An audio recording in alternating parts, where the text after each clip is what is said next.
पक्षी को अगर हवा में उड़ना होता है तो वो अपने पंख फैलाता है और हवा का सहारा लेता है और जिसके बाद में वो सैर करता है आसमान पर।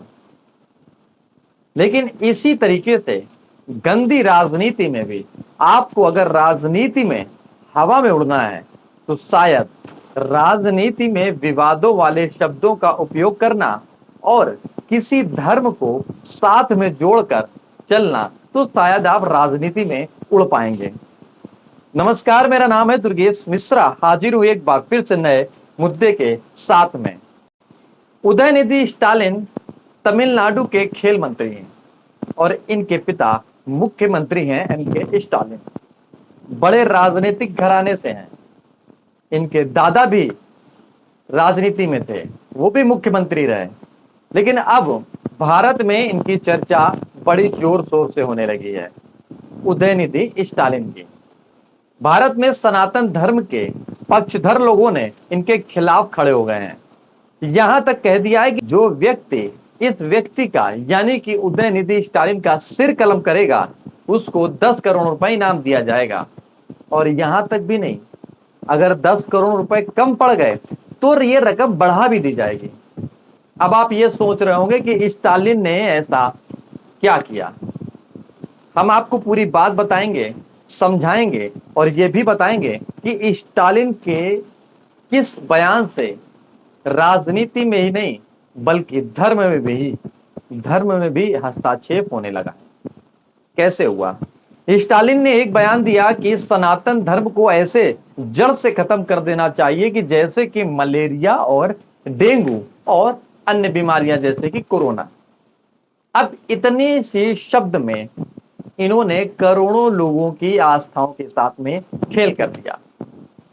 कई सारे लोग मैदान पे उतर आए, एफआईआर दर्ज कराने लगे, धरना प्रदर्शन करने लगे।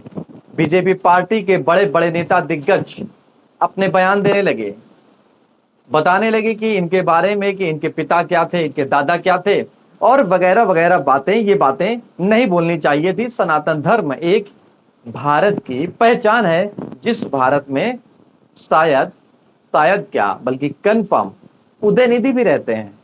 लेकिन उदयनिधि के मुख से ये बयान क्यों निकला? क्या उदयनिधि सनातन धर्म को नहीं मानते हैं? और अगर नहीं मानते हैं तो ये उदयनिधि किस धर्म को मानते हैं? जबकि इनकी माता मंदिरों में जाते हुए तस्वीरें दिख रही हैं, हालांकि इनके पिता की तस्वीरें नहीं दिखी हैं। तो समझ लीजिए आप, इनके पिताजी नास्तिक थे, ये बात सामने आई। दूसरी बात ये सामने आई कि इनकी माता मंदिर में जाती थी, दर्शन करती थी, ये तस्वीर है। तीसरी बात सामने आई कि उदयनिधि मंदिर के सामने धूपबत्ती जलाते दिख रहे हैं। लेकिन इसके बाद वो चर्च में पादरी से आशीर्वाद लेते हुए दिख रहे हैं। 2022 में उदयनिधि ने बयान दिया कि हम और हमारी पत्नी ईसाई धर्म को मानते हैं और हमको इस पर गर्व भी है। अभी ये बात तो साफ हो गई कि उदयनिधि क्रिश्चियन धर्म को मानते हैं, मानना भी चाहिए जो जिस व्यक्ति का हो। लेकिन बात यहां थमी नहीं, बात अब हिंदू धर्म की आ गई, बात अब आ गई सनातन धर्म की, और बात अब आ गई राजनीति घराने से जुड़ी हुई। तो सबसे बड़ा ये सवाल निकल के आया कि उदयनिधि ने ऐसा क्यों बोला। अब जरा इसको भी समझ लीजिए कि जब आप किसी प्रधानी के चुनाव, अगर आप उत्तर प्रदेश से हो या किसी अन्य राज्य से हो, या नगर पंचायत का चुनाव या पार्षदी का चुनाव या किसी भी विधायक सांसद का चुनाव होता होगा, तो आप देखते होंगे कि नेताओं के लिए भीड़ इकट्ठा की जाती है और नेता भाषण देता है। नेता उस भाषण में कुछ ऐसे शब्दों का प्रयोग करता है कि जिससे जनता टिकी रहे, उनके भाषण को सुनती रहे। और जब मैनिफेस्टो तैयार किया जाता है, जब उसका भाषण दिया जाता है कि हम सरकार आने के बाद में क्या क्या करेंगे, तो उसमें भी कुछ ऐसे वादे किए जाते हैं कि जिसके बाद जनता सुनकर देखकर उसको वोट दे। ये नेताओं की चाल होती है। इसी से संबंधित अब कुछ सूत्रों के अनुसार जो जानकारी मिल रही है कि स्टालिन को जो आप नाम इस समय सुन रहे हैं और हम ले रहे हैं, आप खुद से पूछकर बताइएगा कि आप उदयनिधि स्टालिन के बारे में पहले कितना जानते थे। ये कौन है, ये क्या है? शायद उत्तर आएगा लगभग में नहीं। लेकिन आज उनकी चर्चा होने लगी है। क्यों होने लगी? क्योंकि उन्होंने मुद्दा पकड़ लिया सनातन धर्म का, वो भी सनातन धर्म के पक्ष में नहीं, क्योंकि उसके तो करोड़ों लोग हैं, सनातन धर्म के खिलाफ में पकड़ लिया।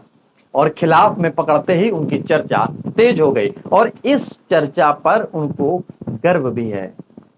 जिस चेन्नई में, यानी कि तमिलनाडु के चेन्नई में जिस कार्यक्रम में पहुंचे थे, उसके बाद जब मीडिया कर्मियों ने पूछा कि आपने ऐसा क्यों बोला, तो उन्होंने धन्यवाद दिया उन लोगों का कि जिनके बाद ये बयान जारी किया गया। कहते हैं कि मेरा बयान अब पूरे भारत में चर्चा हो रही है, इस पर भी मुझको गर्व है।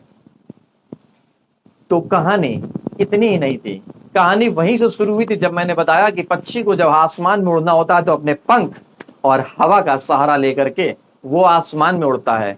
और वही बात यहां साबित हो रही है कि राजनीति के क्षेत्र में अपनी दिशा और दशा को बदलने के लिए स्टालिन, यानी कि उदयनिधि स्टालिन ने यह दांव फेंका है कि हम चर्चा में बने रहें। हालांकि इनके पैतृक राजनीति जुड़ी हुई है, लेकिन फिर भी वर्तमान में वो मुकाम हासिल नहीं है जो शायद इनके पिता लोगों का रहा है। उत्तर प्रदेश में भी एक नेता हुए हैं स्वामी प्रसाद मौर्य, उनका भी रामचरितमानस को लेकर बयान आया। क्यों आया? क्योंकि करोड़ों लोगों की आस्था रामचरितमानस से जुड़ी हुई है, सब लोग एक धारा में बह रहे हैं।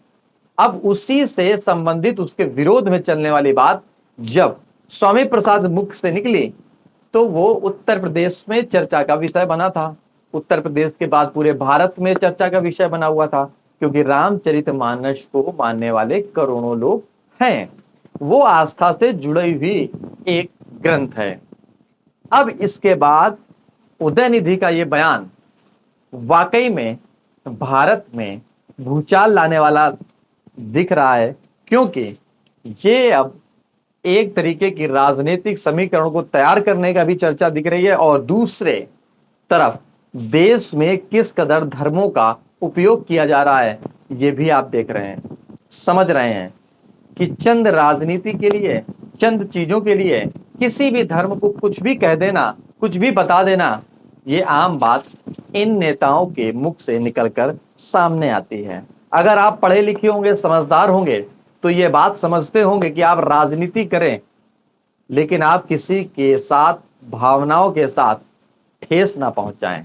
इस वीडियो में इतना ही। अगर आपको वीडियो पसंद आया तो वीडियो को लाइक, कमेंट, शेयर करें, और आप अपनी बात कमेंट बॉक्स में जरूर लिखें। और हमारा यूट्यूब चैनल आपने नहीं सब्सक्राइब किया तो सब्सक्राइब करें। फेसबुक, ट्विटर और इंस्टाग्राम को भी फॉलो करें, जिससे कि आपको नई नई जानकारी नए मुद्दे के साथ मिलती रहेगी। नमस्कार।